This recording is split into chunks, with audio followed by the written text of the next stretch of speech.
आर्यन जैसे ही द्वार के दूसरी ओर पहुंचा, उसे एक अजीब सी दुनिया में पाया।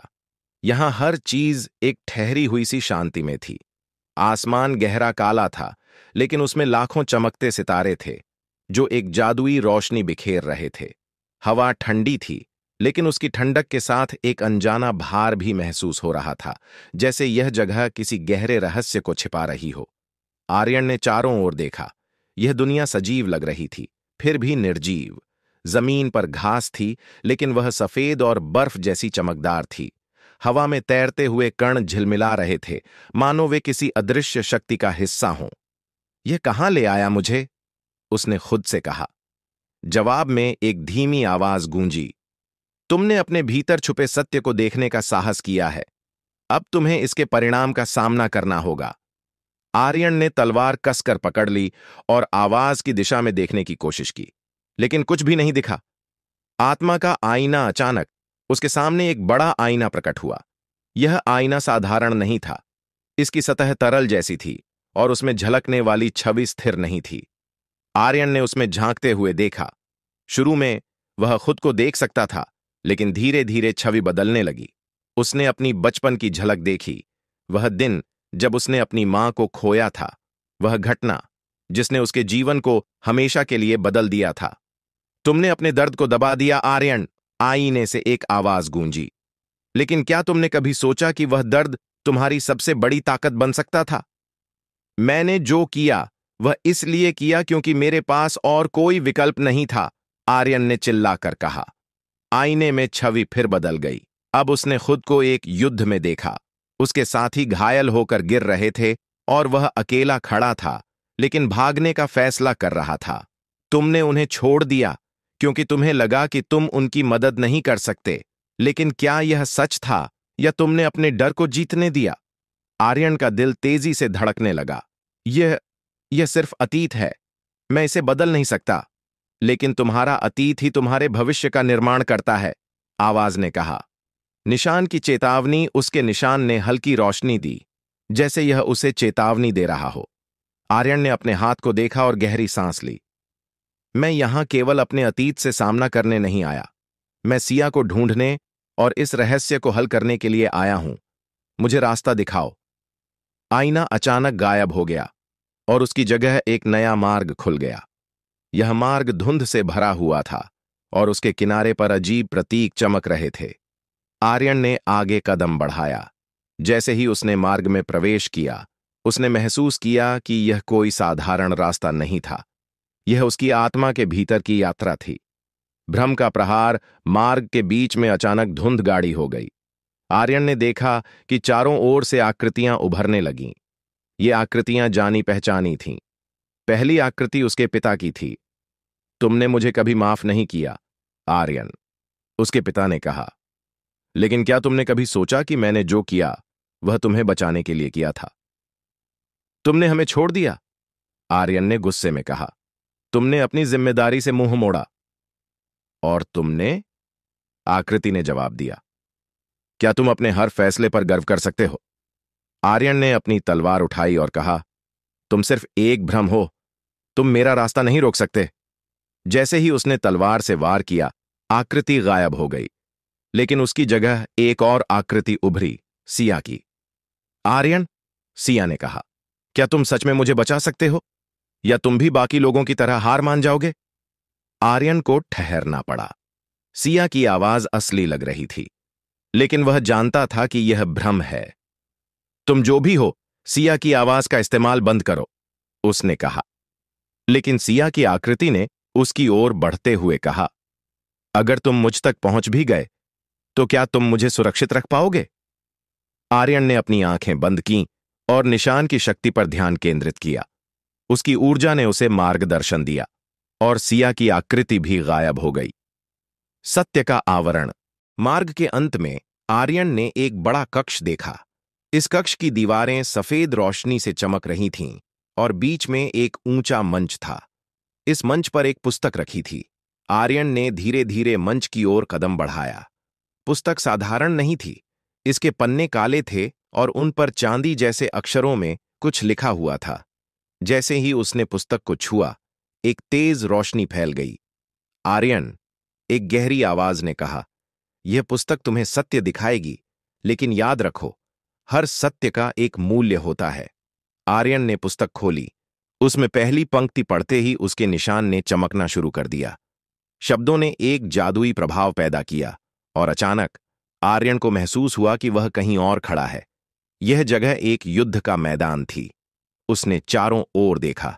हर जगह आग लगी हुई थी और इंसान और राक्षसों के बीच भयानक युद्ध हो रहा था। यह क्या है?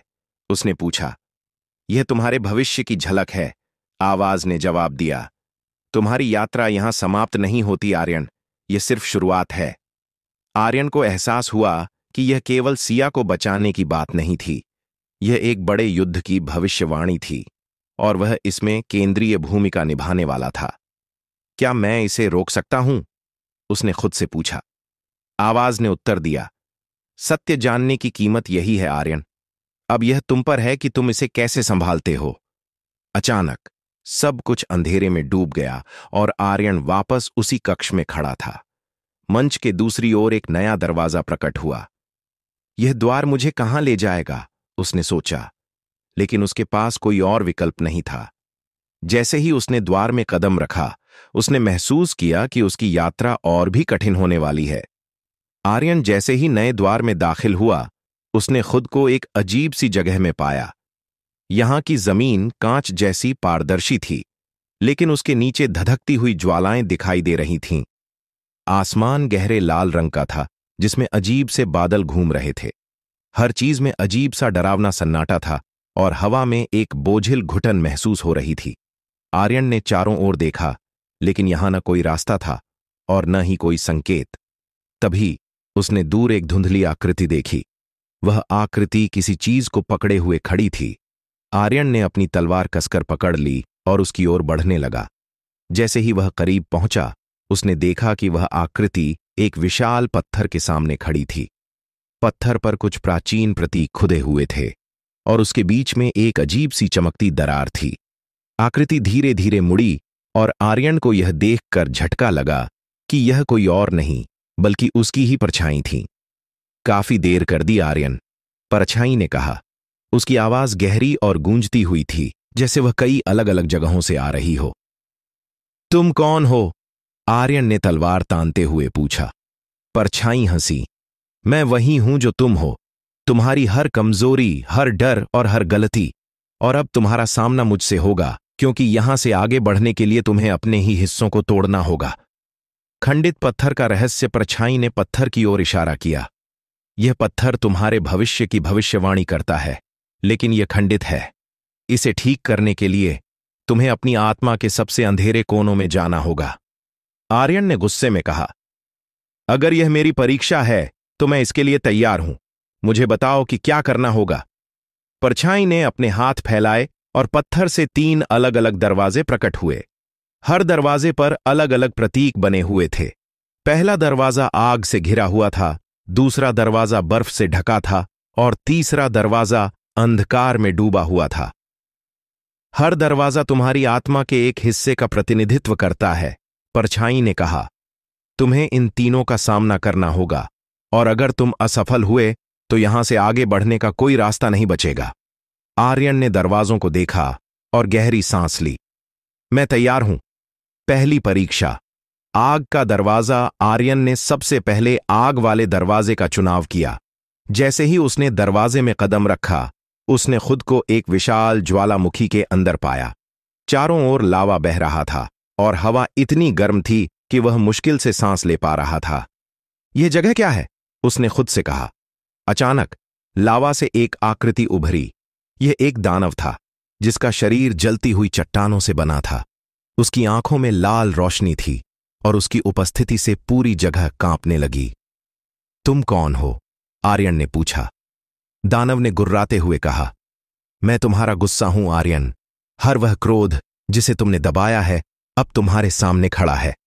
आर्यन ने तलवार निकाली और कहा, अगर मुझे तुम्हें हराना है तो मैं यह करूंगा। दानव ने जमीन पर जोरदार वार किया, जिससे लावा उछलने लगा। आर्यन ने अपनी तलवार से उसे रोका, लेकिन दानव की ताकत बहुत ज्यादा थी। हर वार के साथ आर्यन को अपनी कमजोरी का एहसास हो रहा था।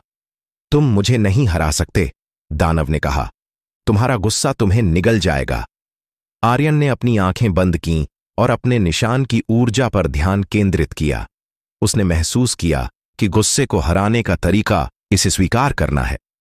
उसने गहरी सांस ली और कहा, मैं गुस्से को अपनी ताकत बनाऊंगा, न कि अपनी कमजोरी। जैसे ही उसने यह कहा, दानव चिल्लाया और लावा में समा गया। दूसरी परीक्षा। बर्फ का दरवाजा। आर्यन ने अगला दरवाजा चुना, जो बर्फ से ढका था। यहां की हवा इतनी ठंडी थी कि उसकी सांसें जमने लगीं। चारों ओर बर्फ के विशाल टुकड़े थे और हर कदम के साथ उसे भारीपन महसूस हो रहा था। अचानक उसने देखा कि एक बर्फ की आकृति उसकी ओर बढ़ रही है। यह उसकी मां की छवि थी। तुमने मुझे बचाने की कोशिश क्यों नहीं की, आर्यन? उसकी मां ने कहा। आर्यन का दिल तेजी से धड़कने लगा। यह तुम नहीं हो, यह सिर्फ एक भ्रम है। क्या यह सच में भ्रम है? आकृति ने कहा। या यह तुम्हारे अपराध बोध का रूप है जिसे तुमने हमेशा दबाने की कोशिश की है? आर्यन ने अपनी तलवार नीचे कर ली। मैं जानता हूं कि मैं तुम्हें बचा नहीं पाया, लेकिन मैं यह भी जानता हूं कि मैं उस समय केवल एक बच्चा था। जैसे ही उसने यह स्वीकार किया, बर्फ की आकृति पिघलने लगी और एक चमकदार रास्ता प्रकट हुआ। तीसरी परीक्षा। अंधकार का दरवाजा। आखिर में आर्यन ने अंधकार में डूबे दरवाजे का सामना किया। यह सबसे डरावना था। यहां कोई रोशनी नहीं थी और उसे महसूस हो रहा था कि वह बिल्कुल अकेला है। अचानक एक गहरी आवाज गूंजी। तुम्हारा सबसे बड़ा डर क्या है, आर्यन? आर्यन ने जवाब दिया, अकेले रह जाना। हर वह इंसान जिसे मैं प्यार करता हूं, उसे खो देना। और क्या तुम इस डर का सामना कर सकते हो? आवाज ने पूछा। आर्यन ने अपने निशान को देखा, जो हल्की रोशनी दे रहा था। उसने कहा, हां, क्योंकि यह डर ही मुझे मजबूत बनाता है। अंधकार छंटने लगा और दरवाजे के दूसरी ओर प्रकाश प्रकट हुआ। खंडित भविष्यवाणी का अर्थ। तीनों दरवाजों को पार करने के बाद आर्यन वापस पत्थर के पास पहुंचा। पत्थर की दरार अब भरने लगी थी और उस पर लिखी भविष्यवाणी साफ होने लगी। जब खंडित आत्मा पूर्ण होगी, तभी वह अंधकार के राजा का सामना कर सकेगी, लेकिन पूर्णता की कीमत बलिदान होगी। आर्यन ने यह पढ़ते ही महसूस किया कि उसकी यात्रा केवल सिया को बचाने तक सीमित नहीं थी। यह एक बड़े युद्ध की तैयारी थी और उसे अपने हिस्से को खोने के लिए तैयार रहना होगा। अचानक पत्थर के पीछे से एक विशाल द्वार प्रकट हुआ। यह द्वार कहीं और ले जाने वाला था। यह किस नई परीक्षा की शुरुआत है? उसने सोचा। जैसे ही उसने द्वार खोला, एक अजीब सी ठंडी हवा ने उसका स्वागत किया।